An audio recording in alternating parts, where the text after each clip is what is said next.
Can you introduce yourself? Sure, my name is Susie Romano-Sacco, and I am the producer / director of Chinatown in Canada. Can I get a little bit information about yourself, like who you are, why your profession, something like that? Yeah. Sure, I've been in the industry for about 10 years, just a little over 10 years, working in different aspects of production. I'm a current resident of Vaughan, which is part of the area that we covered in Chinatowns. Okay. So why you come up with the idea to get the Chinatown series? The Chinese have such a great history here in Canada, and they bring so much to our society. Their culture has integrated so well within our communities. They bring us karate, they bring us Chinese medicine, they bring us acupuncture, they bring us bubble tea, and they bring us Chinese food. So before you produce this series, do you any research you do it, and do you know about the Chinese culture, or you study in universities about Chinese? No, I didn't, but we did do a lot of research. We did develop the project in depth before we started production. We did a lot of research about the history, and the project kind of changed over time, but we did do quite a bit of research. So when did you come up with this idea to produce the series? It was quite a few years ago. Maybe 2006, 2007. So it was 4 years. Yeah, so we had to develop the project where we did a lot of research, and then we had to get the okay from the broadcaster and permission and to view our concept, and then it took us a whole year, about a year and a half to finalize and get the production done and the post-production. So all done by yourself or your team? It's a team. I have a co-producer and director in Vancouver, and the executive producer is based out of Vancouver as well. And the executive producer is Roger Williams. My co-producer is Carrie Beattie. So during your research, any interesting facts you find it, and then base that produce this series? And this is how many parts the series is? And how many cities it covers? Sorry, can you go back to the first question? So, I mean, you say you spent more than 4 years from the beginning of the concept to get the final production. Yes, but there was a time in between where we were at rest and really weren't doing anything. We were just kind of waiting to get the okay from the broadcaster. So how many cities you covered? We covered 4: Vancouver, Victoria, Calgary, Edmonton. Sorry, 6: Toronto and Montreal. Okay. 4 episodes, 6 cities. 6 cities. Yeah. So any difference between the 60s regarding Chinatown issues? I mean, they are all very rich in culture. They all have a lot of history. Some are much bigger than others, but in essence, I think the root of them, they're all the same. They all have a lot of culture. They're all working hard to preserve their culture for future generations. So in essence, they are all the same. Just, I would say that the major difference in all of them is that some of them are larger and some of them are smaller. So when you're collecting those like research data and research information, do you consult any like university, any like old-time Chinese residents? We did. We consulted with Dr. Lai, who is the professor emeritus, if I could say that properly, at the university in Victoria, I believe. We consulted with him. We consulted with an oral historian in Montreal, another oral historian here in Toronto, Valerie Ma. So there were quite a few people, and there were quite a few people that we interviewed as well throughout the documentary that are people that were very involved in the history of Chinatowns that came here a long time ago, or their ancestors did. And there were also some university students that we interviewed as well. Okay. So any major findings, any interesting findings during the research? For example, like you see that, I mean, Chinatown is go through many different stages, maybe 10, 20 years or even 50s, and compare the current situation now is totally different. It is. They worked very hard when they were first here, and we all know that there was some prejudice that took place. But now, I mean, their culture is so different. It's so well accepted. It's diverse in its own way, and it's integrated so much within each community. So it's so different than when the first Chinese came here. And also the qualification, education is totally different. I'm sorry, I think the background and also the education level is totally different. Yes, and if you have to ask me something very, very unique about the culture is typically the Chinese have been stereotyped as being in professionally designated fields. And they're not. They are so diverse. We met the prima ballerina here in Toronto. We've met artists. We've met so many diverse Chinese people that are involved in so many different things. They're not typically in the restaurant business or in the laundry business like they were a long time ago. They are just so diverse in the arts and theater, actors. That's true. So, what about the story? So, what angle you produce this series? From a Western Canadian one, or? I'm sorry, I don't understand Okay, your the question question. is that, like, okay, so if I'm the producer for this series, I may be starting from the Chinese Canadian angle, right? So, I mean that for you are the Canadian or the Westerner. You're not Chinese, Right. right? But you introduce a story about Chinatown. Yes. So what angle and then what kind of like objective you think about when you produce this series? What kind of angle? Yeah. Like just tell people this is Chinatown, or you tell the history, say from day one, from 50 years to now, reflecting the people, reflecting the changes on that basis. So kind of like what we told in each episode. Yes. Well, we took 3 youth, Chinese youth, either from their background is Chinese, or they are somewhat involved within the Chinese community. So we took 3 youth and they explored each Chinese community. So we delve into the history a little bit of each community, and then we explore current day. So we show some of the features of each Chinatown, and we also talk about what each community is doing to preserve their culture and how they can preserve it for future generations. And that's sort of the angle that we use for each episode. Any difficulties when producing this series? I would really have to say no. I think that the most difficult thing was that it's just so vast and so interesting that you just want to encompass so much in each episode, and it's hard not to because you have a limited time. So it's a hard thing in a good way because it was so large, so extensive. Okay.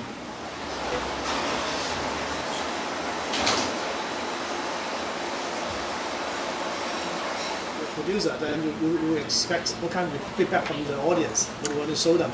That the viewers will find the Chinese community very interesting, how hard they are working to preserve the Chinese culture for youth, and that when the youth of today watch the series, they will gain some knowledge from the documentary about their culture and about their history, and that they will continue to preserve their Chinese culture as past generations have. I mean, can you tell us a little bit about some? I want some kind of case study, like because you go for 4 past 6 cities, Yes. right? Any interesting, experience you can share with us? You have to give me a moment to think about that. Because I believe that Toronto Chinatown is totally different from the Victoria, right? Say that For again. example, like the Chinatown in Toronto Yes. may be quite different from the one in Victoria. Right. Size or the next. When you're shooting, you have any interesting experience sharing with us? Some give you hard times, or they don't understand what you're doing, or No, that was the thing.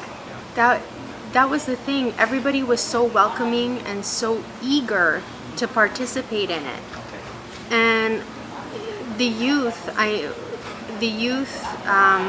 were very interesting because we videotaped a lot of youth. They were very interested in participating because they wanted to learn more about their culture. And they felt that this was a way that they could participate. But it's not like anybody really gave us a difficult time because young or old, they were happy times. Yeah, they were all very eager to be a part of it and to say, you know, you're going to talk about our culture. Our culture is really important, and I think they valued it more than anything. So there wasn't, I can't really say that there was anything difficult about it. How about, for example, like the changing faces? So, I mean, is that, for example, in Toronto, Chinatown, that our older generation, that they live there, work there, and the point is that many new Chinese generation, they try moving out from Chinatown, and then moving like another type, like Vietnamese or some other people. Can you cover that? How they moved out of the Toronto area, you mean, or just how they moved from the west to the east part of the country? Let me rephrase my questions. That in the old days, so China is a center for Chinese people. Yes. Right. When they immigrant, they live there. Yes. And they make their living there, and they grow up the family, and all in this small places. Yes. But when the young generation grow up, you know, they graduated and then get married, and it looks like that many local Chinatown residents intend to move off. Yes, and that's the case with Toronto. Yeah. But a lot of the youth said to us that although they've moved out and there are still some Chinese people, let's say, that live in the downtown part of Toronto. Grandparents. Yes, and it's still emerging and it's still kind of changing. There's still a lot of cultures there if you go downtown Toronto or to the Scarborough side. But those youth that have, you know, married and have moved out still say that they will go back to Chinatown, Toronto to do shopping or to get that home comfort food that they can't get in the city. They also say that, you know, they'll attend festivities in the northern part of Toronto because there's a lot of cultural events that happen in the northern part of the Chinatowns in Toronto. So even though they've moved out, they still go back. It's sort of like a home comfort thing for them. Yeah. So sometimes we see that town or center is just a name that people cluster together and form a place, right? So that's any symbolic for China, like for example, any symbolic for any Chinatown. They got the Chinese decorated gatehouse or something like that. But my question is that almost every Chinatown they have the Chinese gate. Yes. Right? Yes. So that is symbolic. This is Chinatown. Yes. But for modern Chinatown, like the one in Markham, they got the Pacific Mall. Yes. That's a modern. I can say it's modern Chinatown with the Chinese gate. Yes, but even though it's a mall, for those that go there, they say that it's a resemblance to what it's like in China. Okay. So they'll go to the Pacific Mall, for example, and the way the shops are set up and the goods that they sell is very similar to China. I've never been to China, but they say it's very similar to shopping in China. So in a sense, I mean, if you look at the northern part of Toronto where that Chinatown is, it's more industrial and it's more contemporary, but yet in a certain way, they have a lot of things that you don't visually see right away, excuse me, that are similar to their culture. So you say that you use a lot of news for your series, and then they find that they try to explore, preserve the Chinese culture. So any particular one they want to preserve, or because culture could be a very abstract name. Right.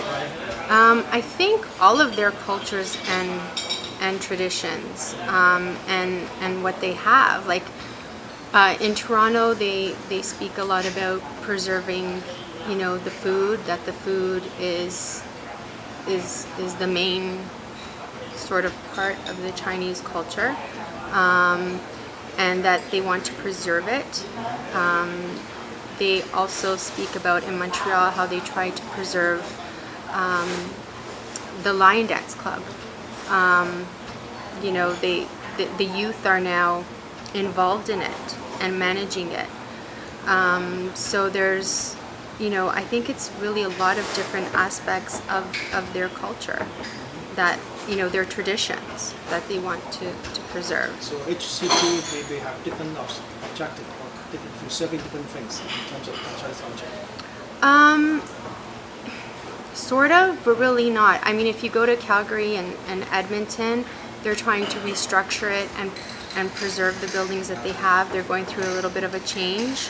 But now they just had their centennial anniversary. Did the series cover this part? We didn't because we already finished the series. But they did air the documentary there. They set up a theater, an Omni Theater, and they aired the documentary there with some other Chinese documentaries. So there, they're actually trying to build up their Chinatown community a little bit more to preserve it. And that's just the whole community in general, buildings. I think the same if you go to Victoria and Vancouver. Victoria has, the Chinese gardens and certain places that are actually Chinese and that resemble certain parts in China. And for them, they are trying to maintain that. It's become a whole tourist area. And in Vancouver, the same.